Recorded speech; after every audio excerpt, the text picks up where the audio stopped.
Well done! You've resisted temptation and realized the most important pattern cutting lesson. Fit your pattern before you create your sample. Hi, I'm Lee, the creator of Click Pattern Kits. I've been sewing my own clothes since I was a kid, so I know how much time and effort it takes to make your own clothing. And like me, you probably started sewing because you want to make clothes look amazing on you. And you're putting in a lot of effort, so you want to look good, right? However, the human body is complicated. We aren't just different sizes. All the curves of our body are so unique and complex. And chances are, you're using a block or sewing pattern that was not made to fit your body. In fact, it was made to fit one person in the entire world, a fit model. So, in order to make clothes look good on us, we need to mold them to our bodies. And you want it to feel good too. While working as a pattern cutter for Alexander McQueen and Jenny Packham, I spent a lot of time fitting patterns. And today, I'm going to share with you how I adapt blocks and patterns to fit private clients, celebrities, models, so lots of different body types. And I've broken the process down into 3 steps.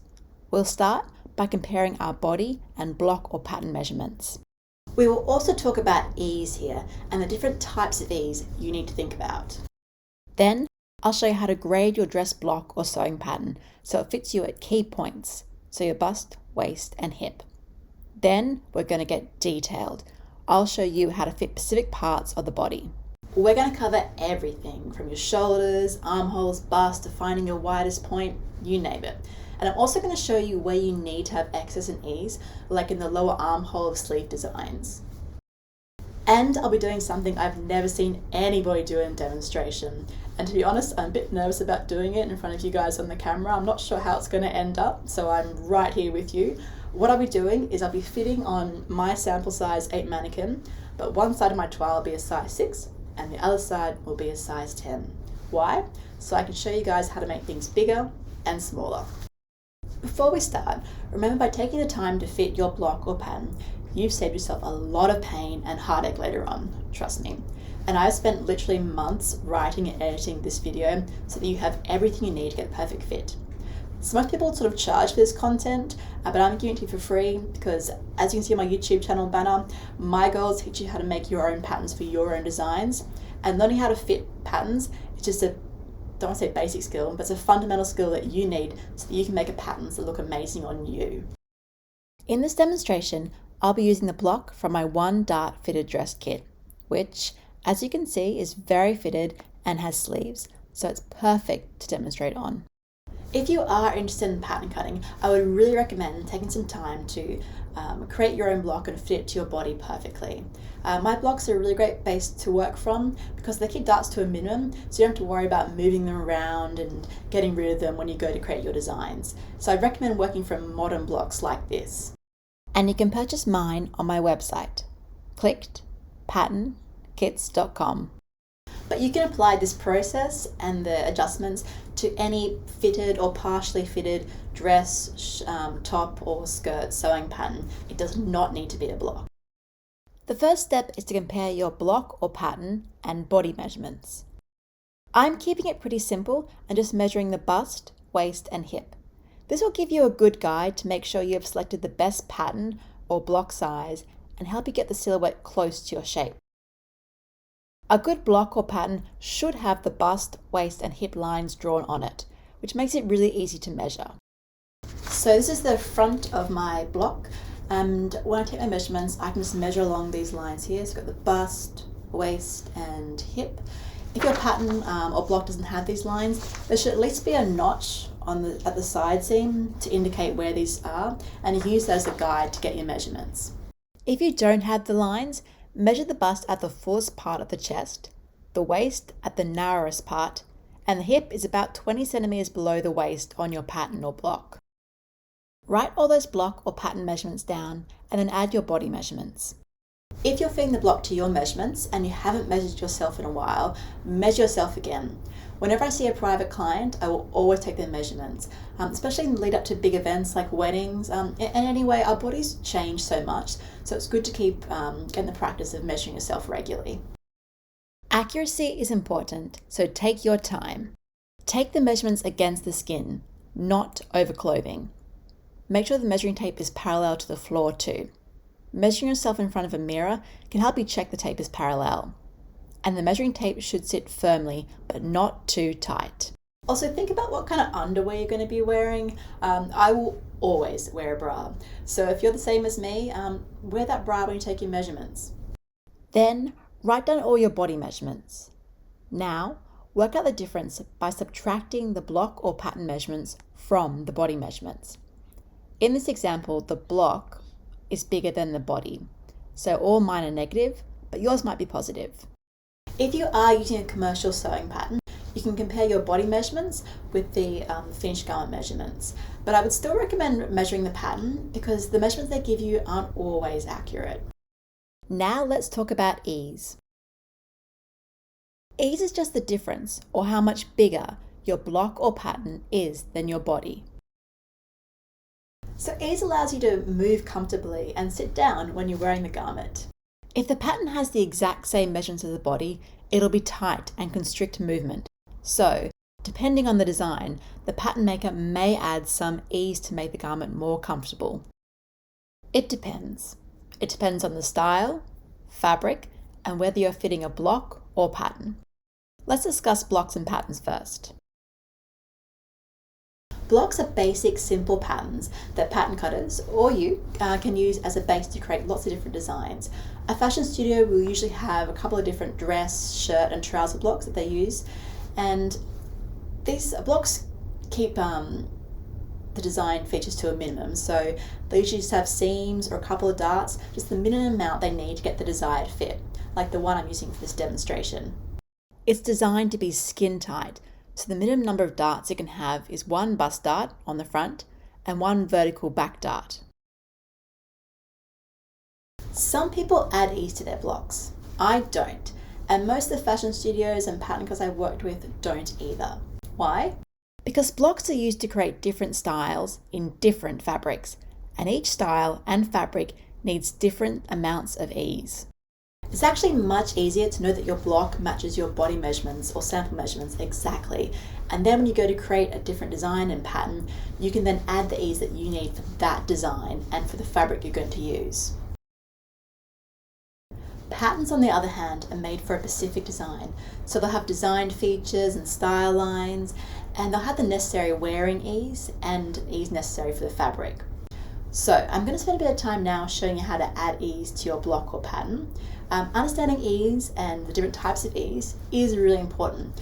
However, if you're fitting a block and you want to skip this step, head to the section How to Grade Your Pattern, and you can find the timestamp in the description below. How much ease you add for a pattern depends on the style.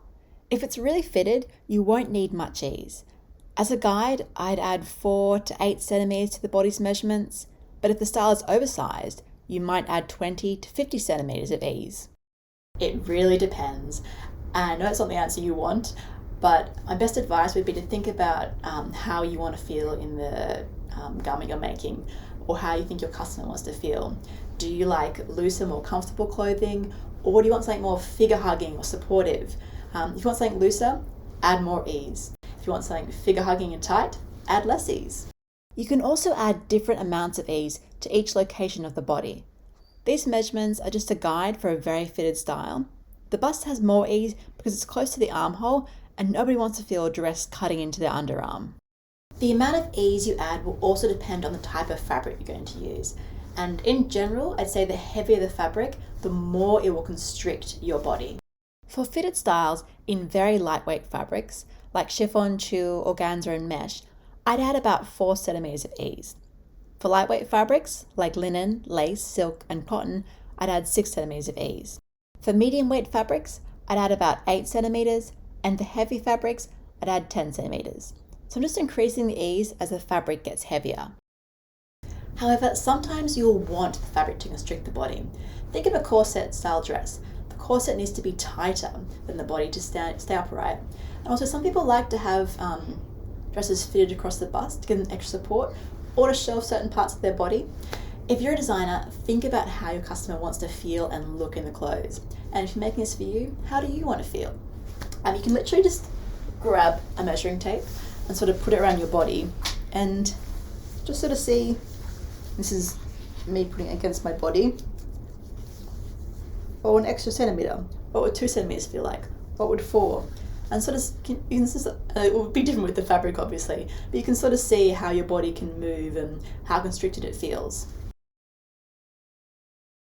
Yes, if you're using stretch fabrics for say like activewear or leggings, the pattern will be small in the body's measurements. And same for a corset. As I mentioned, corsets need to be tight, so they actually are small in the body's measurements.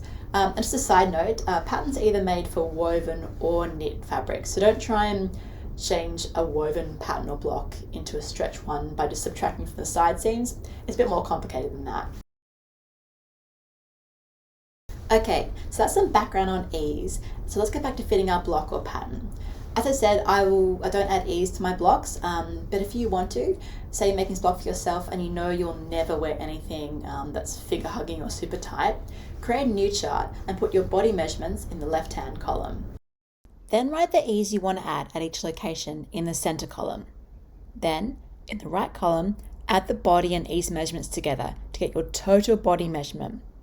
Now, go back to the original measurement comparison chart and cross out the body and difference measurements. Then, put the new total, body plus ease measurement in the body column and work out the difference. Okay, so you've got your body measurements and you've got your block or pattern measurements. And maybe you added ease, maybe you didn't. The important thing is that you know how much bigger or smaller your block or pattern is than your body measurements, i.e. the difference. Now is a good time to check you're happy with your size. In general, I'd say it's hardest to fit the bust. It's just more going on. You've got obviously the bust darts, the shoulder, the armhole, the cross chest measurement. It's just more things going on. The waist and hips are relatively easy to change, so I would pick a size that's most appropriate for your bust. And this, if you do change sizes, you will have to go and repeat the previous exercise, but picking the right size will make this whole process so much easier for you, I promise. When patterns are graded, they're scaled up and down in the same proportion. So my blocks, every size is 5 centimeters bigger at the bust, waist and hip. But as you probably realized from the previous exercise, our bodies don't work like that. So in this next section, what we're going to do is sort of custom grade our pattern. Essentially, we'll be combining 3 different sizes in one pattern. So you'll have your bust size, your waist size, and your hip size.